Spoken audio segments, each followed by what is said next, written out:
Failure demand is a systems concept used in service organizations, first discovered and articulated by Professor John Seddon as demand caused by a failure to do something or do something right for the customer.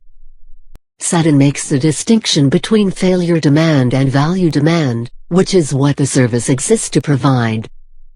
Failure demand represents a common type of waste found in service organizations. Failure demand is discovered during the application of the Vanguard method to service organizations.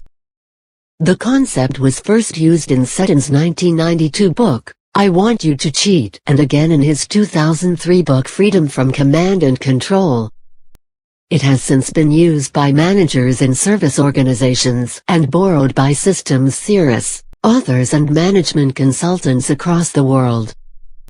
Seddon invented the concept when he discovered that the movement of telephone work from local bank branches to call centers in the 1980s caused an explosion in the volumes of demand. The number of phone calls soared.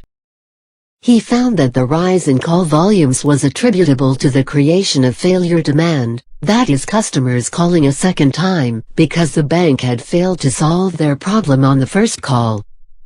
The same phenomenon also occurred in the public sector as local authorities and housing associations moved telephone work into call centers. Demand was much greater than expected or planned for. Seddon argues that increasing demand was not the result of success but of failure.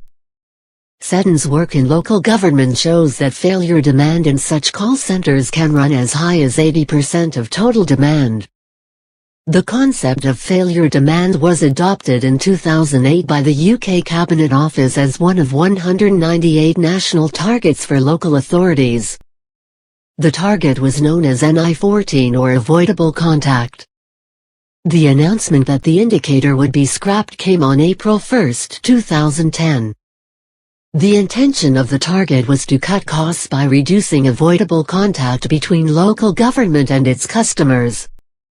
John Seddon was critical, arguing that turning the concept of failure demand into a target would not motivate local authorities to do anything about it.